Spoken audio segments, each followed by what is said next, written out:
Assalamualaikum warahmatullahi wabarakatuh. Balik lagi dengan saya Nano di channel Suketeki. Dan di cerita kali ini saya akan membacakan sebuah cerita yang saya ambil dari akun Facebook yang bernama Pubi Pierre. Dan cerita ini berjudul Sesajen di Tengah Hutan. Dan seperti apa ceritanya? Selamat mendengarkan.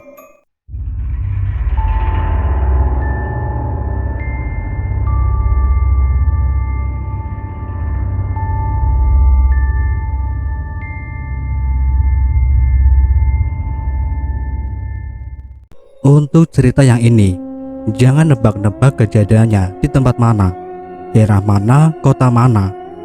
Soalnya ini menyangkut adat dan beberapa hal yang menyangkut orang-orang di tempat itu. Takutnya ada salah satu dari pembaca bertempat tinggal di tempat tersebut. Intinya, aku saat itu tinggal di Pulau Jawa, lebih tepatnya di Tanah Sunda. Di daerah itu ada hutan, dan di tengah-tengah hutan itu ada sebuah rumah, yang dimana di dalamnya itu ada satu makam yang dikeramatkan. Kenapa? Karena beberapa orang itu sering menginap di sana, gak tahu pada ngapain, dan banyak sesajen yang di sana. Dulu aku itu seneng banget mancing. Kalau ada info dari temen nih, di daerah ini ada tempat mancing yang baru, aku gas ke tempatnya. Di daerah situ ada sungai banyak ikan. Aku gas juga. Pokoknya lagi kencar-kencarnya lah. Suatu waktu, aku sama dua temanku, si Aep sama si Bokel, itu mancing di dekat irigasi yang buat persawahan itu. Soalnya menurut info dari orang sekitar, juga banyak ikan di sana. Ya, ikan pare. Ikan petok sama belut mah adalah ya. Cuma kali ini aku bener-bener boncos banget. Malah panas pantatku duduk nungguin. Sementara si Aep membawa bubu bukan pancingan, jadi dialah yang paling santai. Nah si Bokel karena kesal gak kena-kena, mancingnya itu sampai nyokor dong. Kebetulan alat pancingnya sama pakai joran kayak aku.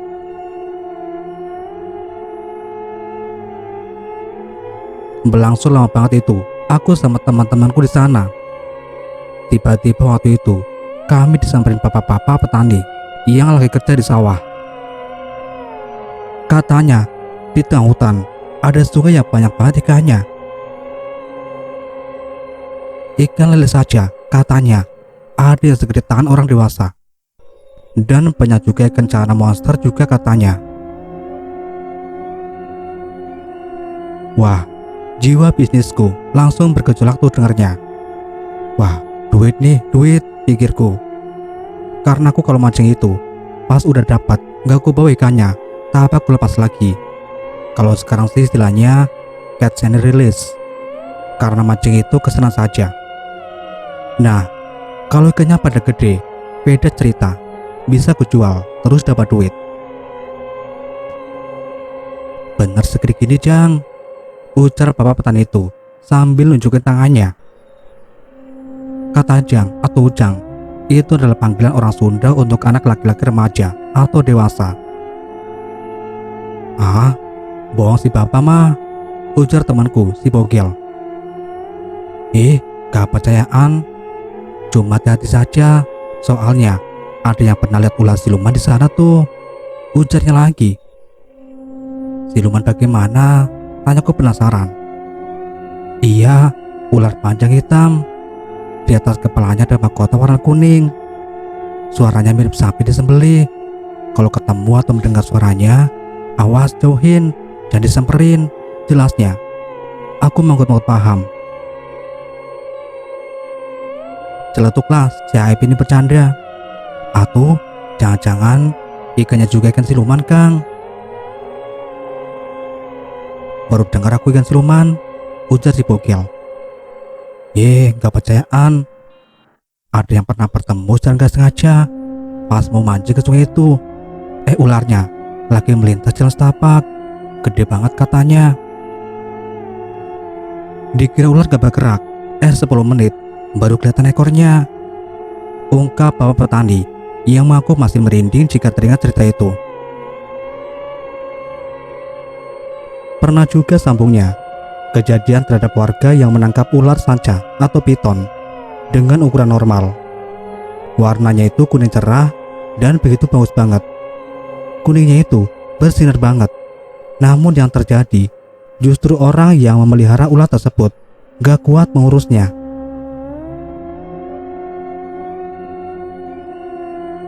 Setelah dipelihara warga tersebut, beberapa hari kemudian warga tersebut kembali ke hutan itu sambil membawa ular itu. Katanya, saya mau lepasin aja ular inilah. Tiap malam, saya selalu bermimpi ular ini bicara. Tolong kembalikan ke tempat saya berasal. Itu ngomongnya. Maka dilepaskanlah kembali, ujar bapak petani kepada kami. Menarik juga ceritanya, batinku. Aku makin dan makin penasaran buat mancing ke sungai yang di tengah hutan itu. Seminggu kemudian, aku disempel lagi nih sama si Bogel, juga si Aep. Kali ini nambah satu orang lagi, yaitu si Popon. Mereka siap tuh dengan bawa alat pancing dan alat tradisional menangkap ikan, yaitu bubu. Siapa lagi kalau bukan si Aep yang membawa bubu. Aku bilang kali ini, mancingnya bukan buat seneng-seneng ya, tapi buat dijual, agar dapat duit buat jajan tambahan. Semangat banget mereka kalau masalah duit. Pokoknya persiapan mancing kali ini itu betul-betul serius gitulah. Aku juga udah beli pelet sama cairannya, dan cacing juga aku udah nyari. Tinggal gas lah pokoknya. Di perjalanan menuju sungai itu, kami bertemu dua orang asing yang membawa tas ransel penuh. Satunya parubaya, satunya lagi pemuda dewasa. Aku lihatin seksama. Oh, ternyata itu manusia, bukan hantu. Soalnya mereka berdua duduk kasur itu sambil ngudut. Baiklah, 100% manusia, karena aku belum pernah lihat setan ngudut atau ngerokok. Dan mereka itu istirahat di jalan setapak di bawah jajaran pohon jati. Ya otomatis selain itu pasti kami lewati. Awalnya ya permisi lah, nunduk sambil mungkin punggung. Saya menghormati orang lebih tua. Tapi tiba-tiba kami dipanggil oleh salah satu dari dua orang tersebut. Ya kami noleh dong. Dek, makam buyut apa masih jauh dari sini? Oh, ternyata yang nanya itu bapak-bapaknya. Oh, makam ya? Ya masih jauh pak. Masih di tengah hutan, ujar si Bogel. Aduh Gusti, kalau bukan karena ini, malas ya pak, ujar pemuda yang bersama bapak parubaya itu. Gus, jangan gitu. Kalau kita gak ngelakuin ini, kita gak bakal hidup, timpal bapak-bapak parubaya. Ngobrolin apa sih ini mereka berdua? Agak sini sih aku saat itu. Boleh saya minta tolong?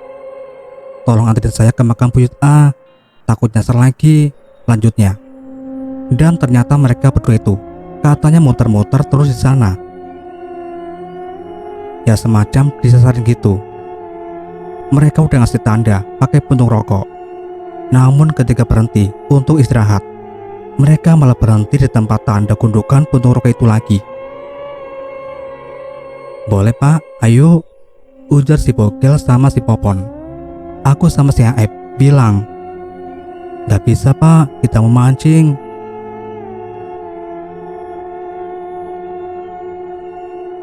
Akhirnya di situ kami berdebat antara bantu dua orang itu atau lanjut mancing. Dan sepakatlah bahwa kami bantu dulu dua orang tersebut. Di perjalanan tuh, aku rada gedeg sebenarnya sama si Bogel dan si Popon ini. Niatnya, dua orang ini saja udah gak bener. Masa mereka berdua malah ngasih jalan buat orang ngelakuin hal yang begitu?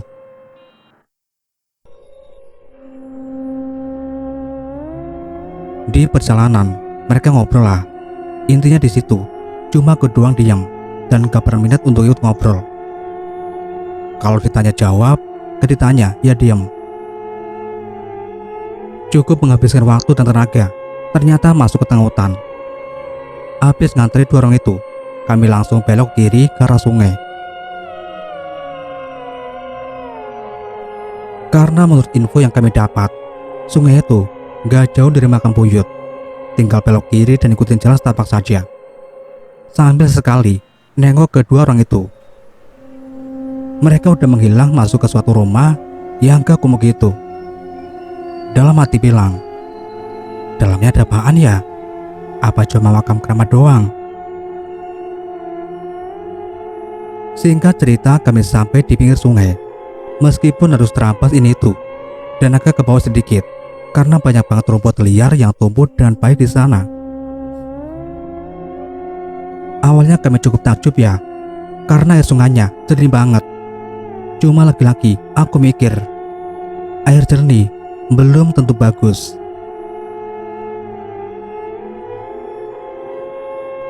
Ciri-ciri air bagus itu kan salah satunya kalau ada binatang minum di sungai itu atau banyak ikannya. Itu pertanda air ini bagus dan bisa kita minum juga. Benar banyak ikannya enggak ya?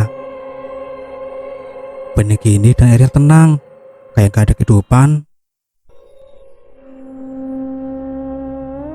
Ya udahlah, tanpa pikir panjang, kami mulai melakukan aktivitas kami, mancing ikan dan si Aep yang bawa pupu. Masuk ke dalam air, ngoyor untuk menyimpan pupunya. Karena begal, aku tancapin joran ke tanah supaya aku bisa duduk santai. Sempat hening beberapa menit dan dibuyarkan dengan omongan si bogel. Bray, aku benar-benar sangat penasaran sama ular yang dibicarakan sama papa petani tempo hari, ujar si bogel yang lagi duduk di tanah, gak beralas. Atau kita coba cari saja ular itu, Gil, tambah si Popon penasaran. Aku sama si Aep masih dengerin aja tuh yang mereka bicarain. Boleh juga idenya, tapi bahaya gak ya? Iya kalau kita yang lihat ular itu duluan. Nah, kalau ular itu duluan yang lihat kita gimana? Balas si bogel. Ya kalian yang matilah, jawabku dengan santai, menyambar perkataan si bogel. Karena aku udah mulai kesal. Dari tadi ngomong itu mulu. Tapi jujur, itu aku cuma bercanda. Si, mulutku sembarangan, ujar si Popon marah. Aku sih santai saja dan ngelus di dada Popon supaya sabar ngomongnya dan ngegas. Tapi ini harus kita lihat sendiri. Popon marah, gak bisa nih kayak gini. Ini bisa buatku tambah penasaran sampai aku kawin, ujar si bogel diselingi candaan. Udahlah, mitos yang kayak gitu jangan dipikirin lagi. Biarin aja sih, suci Aep yang gak kalah santainya dari aku. Ya, jujur, aku pun penasaran gila. Tapi balik lagi, niat utamaku itu mancing dapat ikan, dijual, terus dapat duit. Itu menyampaikan perasaanku. Takut ya? Takut kan? Kalau takut bilang aja kali dari sekarang, Aep. Gak usah menghalang-halangi jiwa penasaran kami yang sedang membarat dan bergejolak, ujar si Popon melihat si Aep.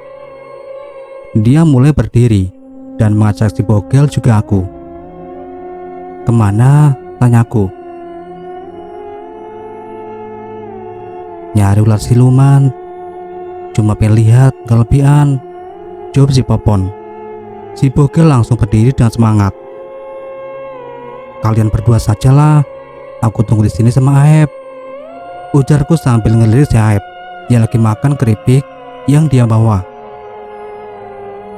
Oh, jadi masker gak seru, ujar si Popon sambil dengan gaya songongnya. Bodoh amat Pon, kataku dalam hati. Udahlah, kita aja Pon, ribet banget sih kamu, ujar si Bogel menengahi. Akhirnya mereka berjalan menjauhiku dan si Asep. Pinggiran sungai hingga tumpukan pepohonan mati pun turut mereka susuri.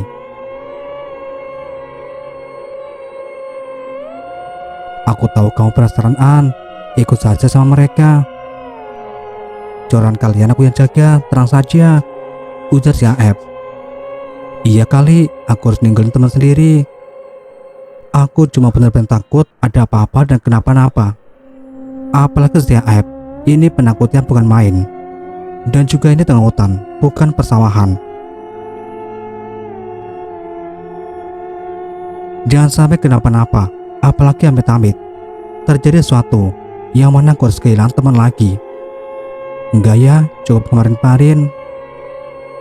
Santai sajalah, maju nomor 1. Enggak berselang lama, mereka memutuskan untuk berjalan kembali. Dengan wajah mereka terlihat sangat penuh kecewa. Misteri penampakan ular besar atau siluman itu pun masih belum bisa dipecahkan. Entah apa tujuan ular besar itu. Sesekali nampakin diri, kemudian hilang begitu saja. Bikin penasaran orang saja. Sekembalinya mereka aku ledekin tuh. Udah tau mitos masih aja dicari-cari. Udah nyarinya, dapat apa? Tanyaku sama mereka berdua.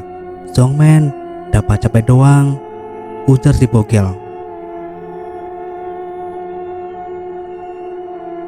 Entah kenapa si Popon ini baru datang, langsung bilang penasaran sama bubu yang dipasang si Aep. Dia ngoyor ke sungai buat ngeliat, katanya kayak ada ikan besar masuk. Aku ngelarang tuh saat itu karena takutnya ada ikan yang mau makan peletku jadi kabur. Air sungai pun jadi keruh. Dasar si Popon, susah banget dibilang itu anak. Belum sampai meraih bubu si Aep, dia terdiam sambil sebelah kakinya menginjak-injak gitu, kayak mastiin sesuatu. Otomatis air jadi keruh. Aku kesel kan, aku lempar pelet yang udah aku bulet-buletin ke kepala si Popon dan kena. Dia noleh, terus aku marah-marahin. Balik lagi ke sini enggak? Ikan aku kabur nantinya, goblok. Aku marah, bukannya ditengahin, malah diketawain sama si Bogel dan si Aep. Si Popon tiba-tiba berhenti dan nunduk. Diam-diam, aku nginjak apa ya ini? Kok kayak... Si Popon terus mastiin apa yang diinjak dengan kakinya, dan tiba-tiba langsung balik lagi, lari ke pinggir sungai, di mana aku berdiri sambil berkacak pinggang.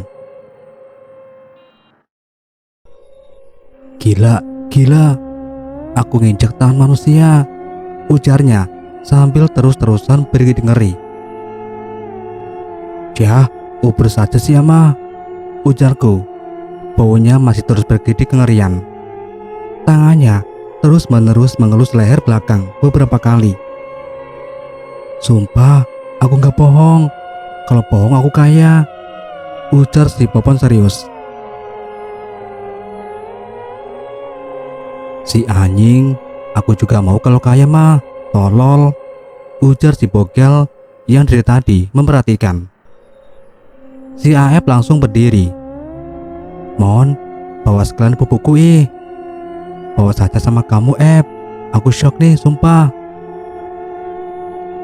Dirasa-rasa kirain nginjek batang pohon, dipasin lagi kok kayak nginjek telapak tangan manusia.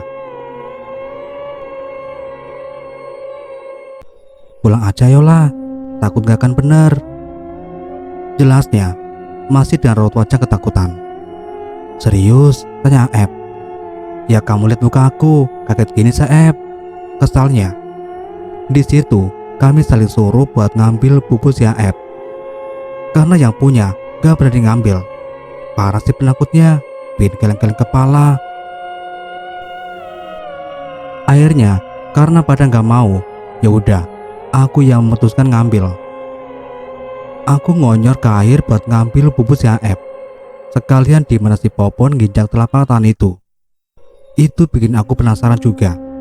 Sampailah aku menginjakkan kaki di dekat bubuk si Aep. Itu tinggi airnya di bawah betis.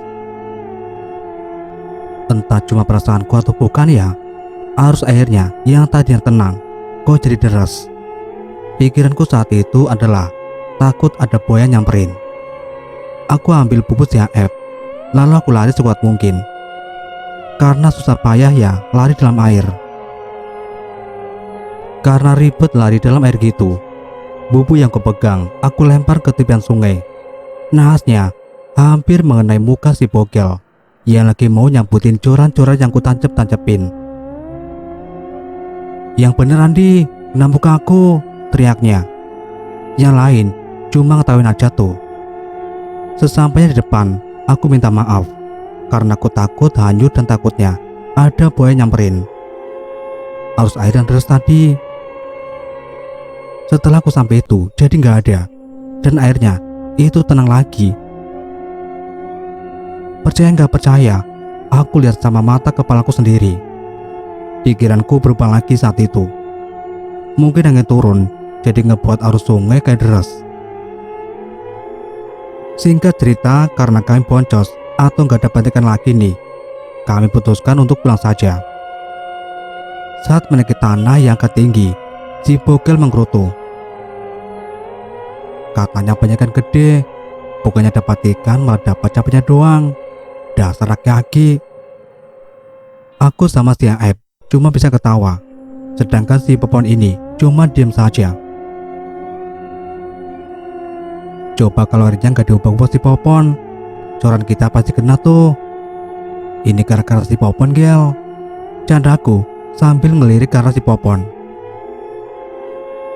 Jangan berisik, jangan ngajak ngomong aku lagi shock nih, jawabnya sambil lanjut berjalan. Hampir setengah jam lebih kami berjalan. Akhirnya kami bisa ngelihat rumah itu lagi. Kali ini ideku nih, karena ikan gak dapat otomatis cuan juga hilang. Aku ajaklah temanku 3 orang ini untuk masuk ke rumah itu. Semua setuju, tapi awalnya saya menolak. Cuma aku di situ yakinin terus menerus kalau nggak ada apa-apa dan coba untuk tenangin. Tenang saja, ada aku. Itu jurusku. Aku sama yang lain muterin dulu tuh rumah. Sampai di samping kanannya, aku melihat ada bekas sumur timba gitu. Aku sama 2 temanku yang lain nih duduk di pinggir sumur itu. Posisiku duduk itu menghadap ke rumah itu, dan si Aep duduk di tanah dengan lutut yang ditekuk. Gara-gara tadi aku jadi lapar, ujar si Popon. Karena perbekalan kami habis di tepi sungai dan di perjalanan tadi, yang tersisa cuma pelet dan cacing. Masa iya kami lapar makan pelet sama cacing? Aku coba mengedarkan pandanganku ke belakang. Ternyata banyak banget kecombrang. Kata mbakku, kecombrang itu bisa dimakan. Tuh, makan aja Mon, ujarku sambil nunjuk ke jenis tanaman hias. Pisang-pisangan warna merah di belakang. Semua langsung noleh ke belakang. Gak sudilah, ntar aku keracunan, mulutku berbusa. Kamu mau tanggung jawab?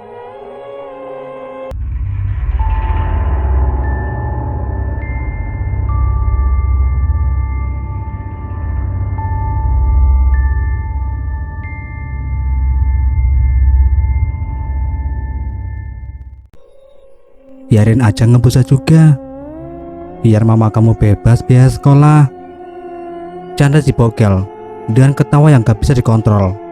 Kami pun ikut ketawa karena suara ketawanya si bogel yang khas itu. Ayo pulanglah, hawanya panas gini oi, ujar si Aep.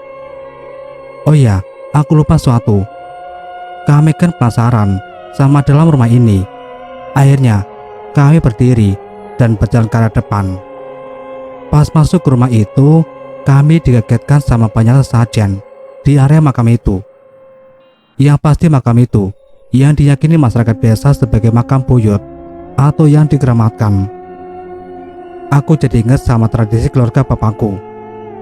Namanya itu sembahyang kubur. Tapi ini beda. Ada banyak sajian yang sudah kering menghitam gitu.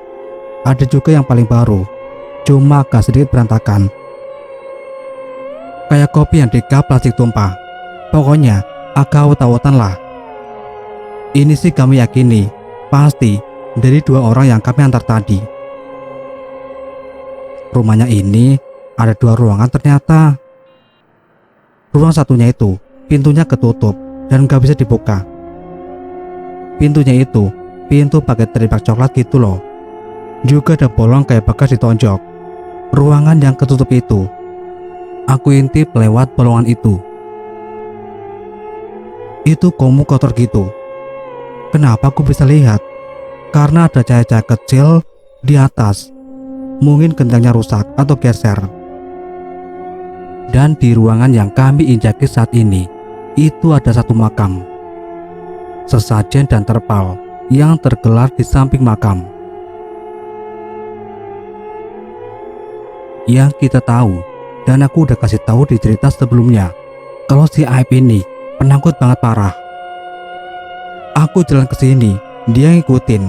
Aku jalan ke sana, ngikutin juga, sambil narik-narik bajuku. Dan sekarang posisinya mirip ular-ularan.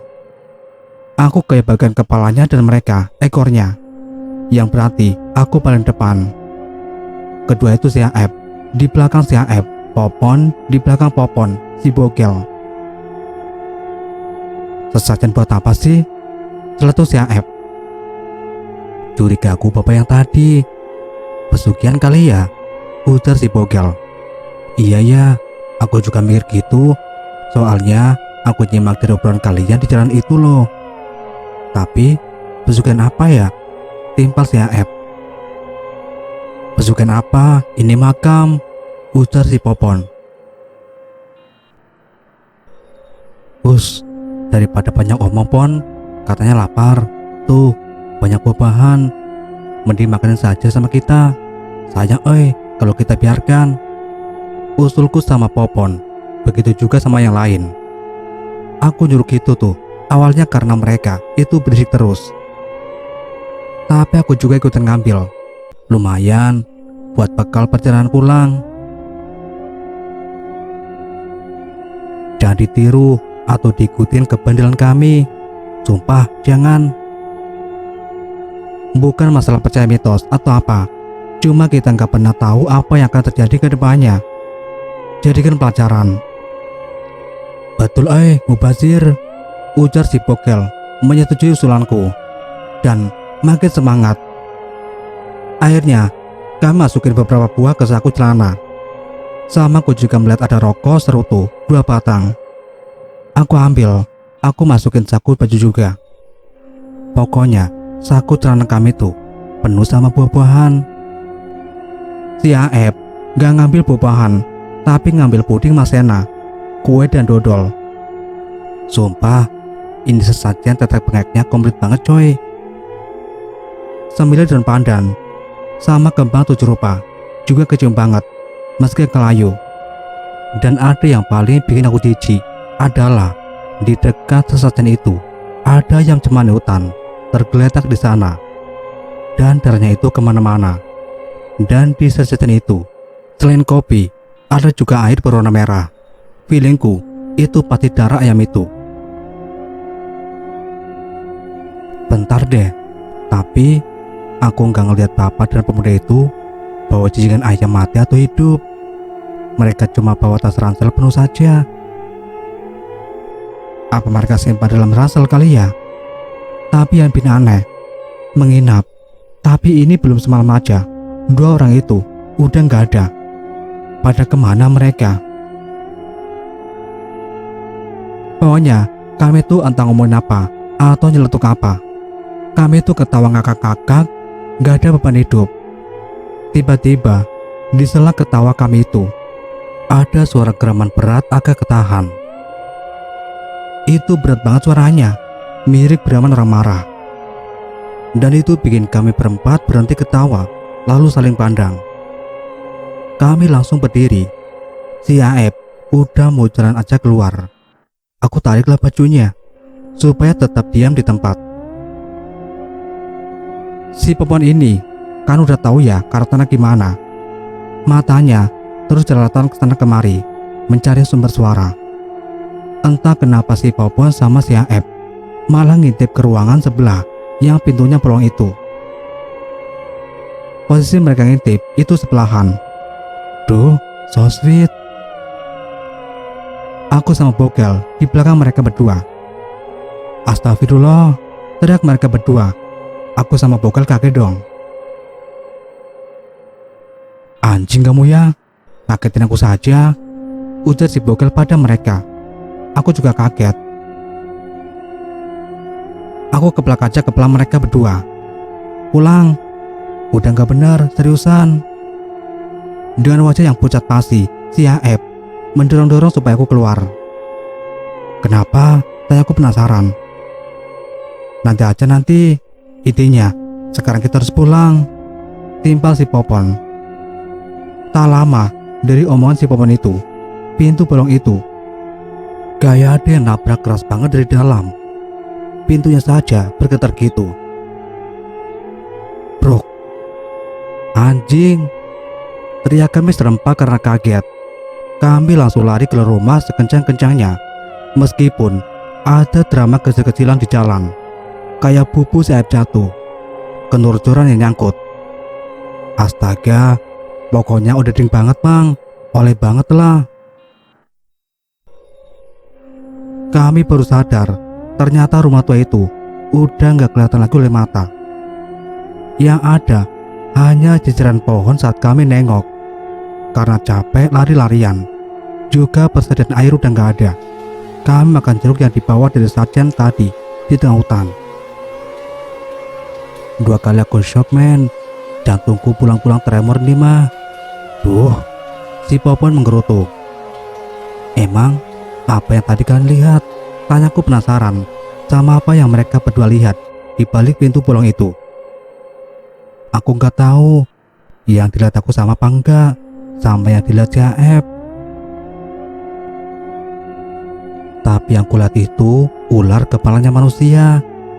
Yang bikin ngerinya, lidahnya itu menjulur panjang. Ada banyak liriknya juga. Terus jelas si Popon, namun kepotong sama si Aep. Sama. Ini percaya apa enggaknya terserah. Lidahnya itu panjang, mau nyamperin puluhan pintu. Kamu lihat gak Pon? Si Popon juga mengangguk.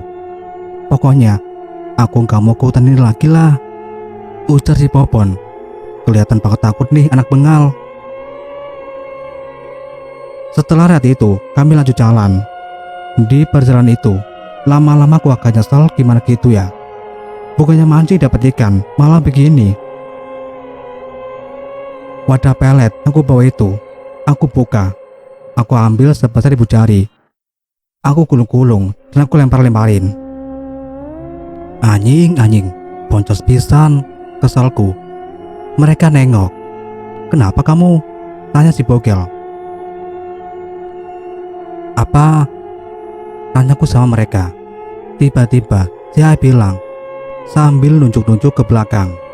Otomatis aku langsung menengok ke belakang. Anjir, kenapa bisa 2 orang itu ada di belakang kami? 2 orang yang aku maksud adalah orang yang kami antar itu.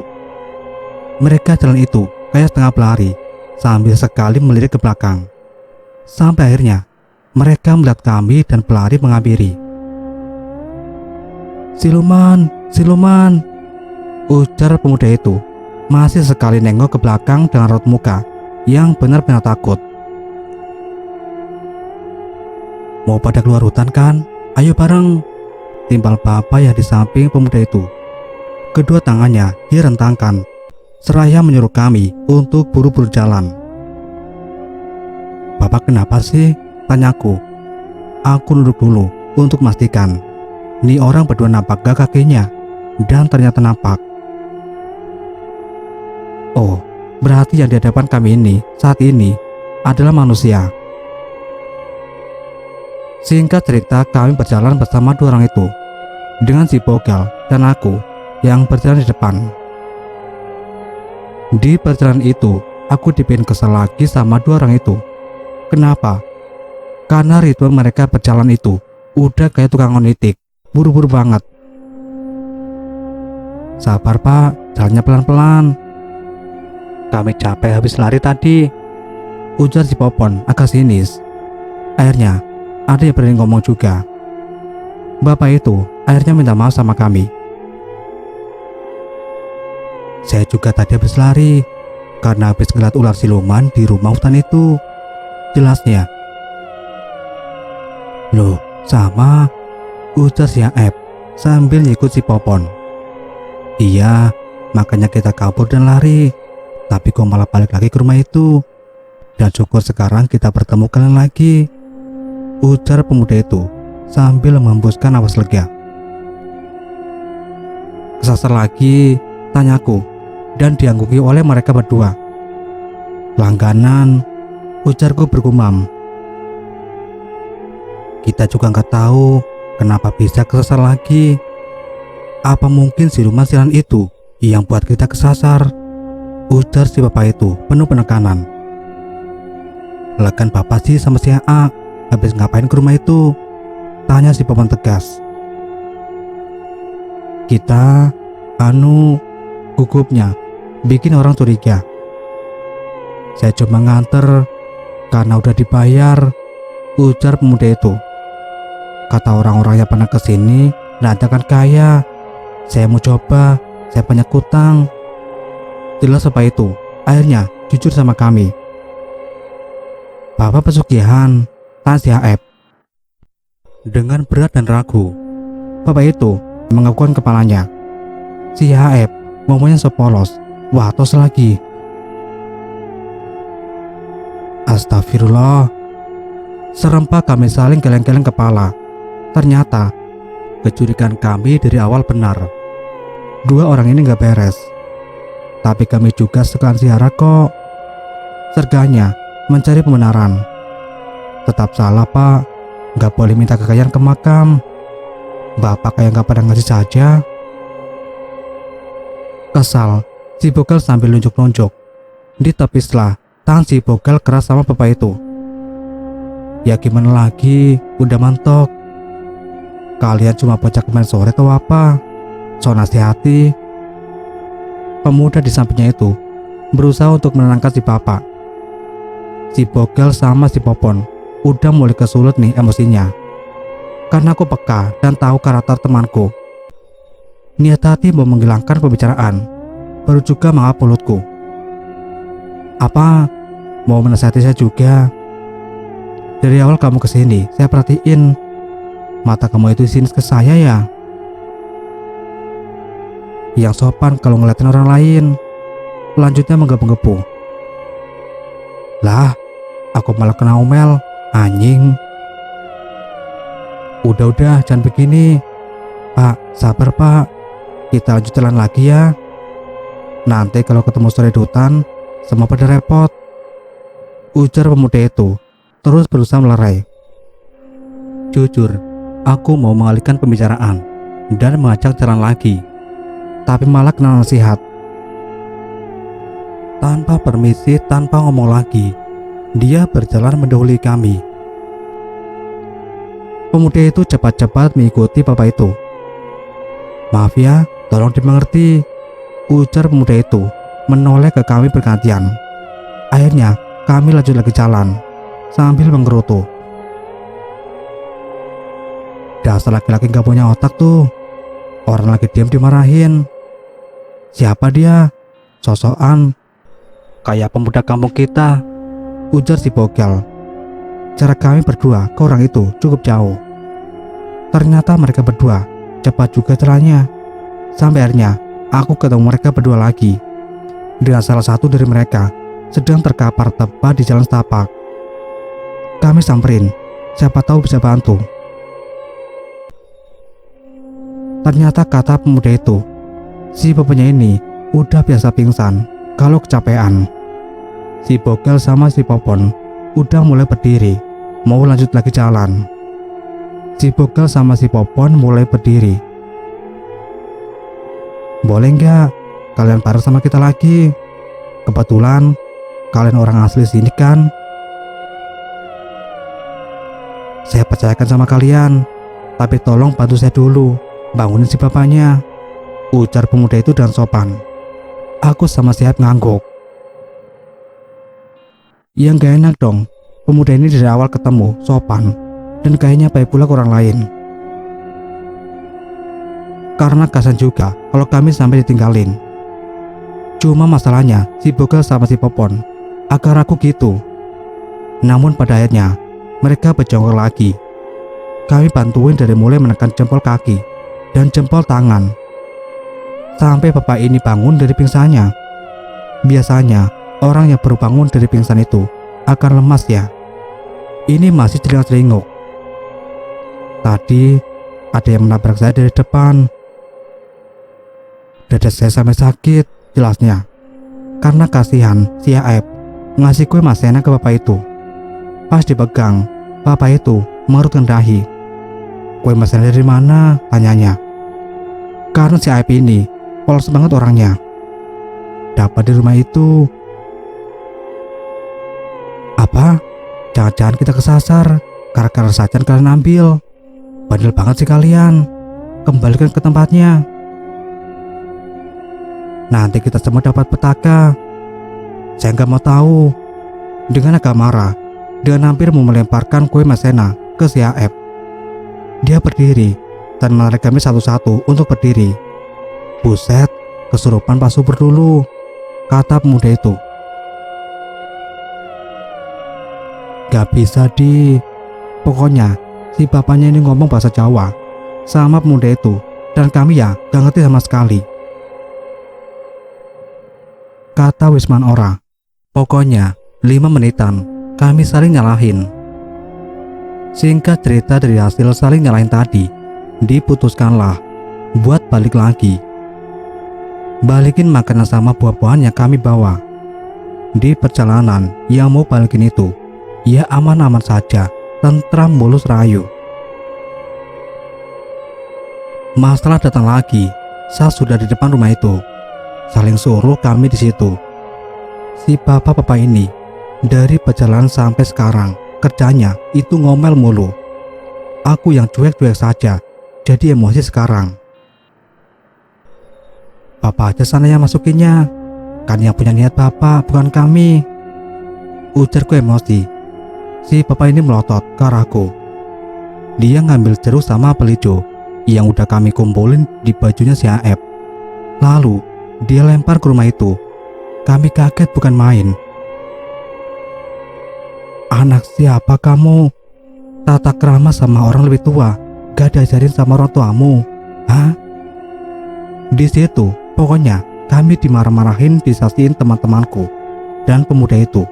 Si Bokel udah mau belain, cuma aku kasih kode untuk gak usah. Sekarang siapa yang nyuruh buat ambil-ambil sajian? Tanyanya lagi. Udah Pak, jangan emosi. Kita bicara baik-baik. Gak enak, mereka masih anak-anak. Pemuda itu berusaha melera lagi. Sebaik apapun kalimat yang diucapkan pemuda itu, sama bapaknya ini cuma dianggap pengen lalu. Seakan-akan gak peduli dan gak dianggap. Kamu saya bayar buat nganter, diam. Ya, akhirnya pemuda itu diam dan cuma bisa menghela nafas. Gel, kamu aja tuh yang masukin, suruh si Popon. Gak mau kok mah, ngurusinnya kayak gini, timbalnya. Andi, kamu aja lah, kan berani, ujar si Aep. Enggak mah. Yaudah, kamu masuk sana, tahu jawab. Anjir, dengan santainya si bapak ini ngomong. Amit-amit banget nih bapak tua keladi. Dia ngedorong aku ke depan. Nih, kalau bukan orang tua, aku smackdown dia, asli. Di sini bukan cuma aku yang gak sopan, dia juga gak sopan sama aku yang lebih muda dari dia. Karena aku gak mau lama-lama di sini, juga nggak mau berurusan sama nih orang. Ya udah, aku mutusin. Aku yang masukin buah-buahan sama makanan yang kami bawa tadi. Dan kalian tahu, di atas makamnya tadi itu ada apa? Banyak ular reangon atau ular kisi. Aku suka binatang tapi bukan ular. Aku geli juga takut sebenarnya. Gak mau lama-lama aku lempar semua buah-buahan sama makanan dan kue-kuenya ke arah makam. Ya, emang gak sopan, tapi aku takut. Meskipun aku tahu ular gak bahaya. Ularnya kaget kali ya. Mencar kemana-mana. Habis itu, aku lari, diikuti sama yang lain. Akhir cerita, setelah beberapa hari dari kejaran itu, si pemuda itu balik lagi, tapi nggak sendirian. Ya seumuran lah sama dia. Aku yakin sih itu temannya. Waktu itu aku lagi beli es di warung. Aku masih hafal mukanya. Ya, aku tanya sambil senyum. Mengingat dia orang sopan dan ngomongnya juga lembut sama orang. Aku sangat menghargai pribadinya. Mau ke hutan lagi? Tanyaku. Awalnya kayak mikir, lalu dia senyum ke aku. Dia nyamperin aku, diikuti temannya. Adi waktu itu kan ya? Aku cuma ngangguk mengiyakan. Tahu rumahnya aku Cen nggak? Lanjutnya bisik-bisik. Si ibu-ibu warung curi-curi pandang kepo ngelihat aku ngobrol. Tahu? Mau diantar? Boleh. Repot nggak? Santai free, kataku sambil cengengesan. Padahal aku mau les Inggris. Akhirnya aku mangger les dan milih nganterin. Ternyata yang dibawa si pemuda itu bukan temannya, tapi anak bapak yang emosian tempo hari. Dia cerita kekunciannya kalau bapaknya ini malah sakit setelah dari hutan itu, dan sakitnya itu aneh katanya. Dan kuncinya bilang kalau leluhur sama jin-jin yang ada di sana itu nggak suka sama bapaknya. Bapaknya nggak sopan, dan kuncinya itu tahu kalau si bapaknya itu kencing di samping rumah itu nggak permisi. Sekitar situ, karena ada makam yang dikeramatkan, kuncinya ini juga sempat marah. Bukan marah sih sebenarnya, tapi ya gitulah. Oke teman-teman, itulah akhir dari cerita ini. Semoga dapat diambil pembelajaran dalam cerita ini. Dan tetap nantikan cerita-cerita selanjutnya dari channel ini. Wassalamualaikum warahmatullahi wabarakatuh.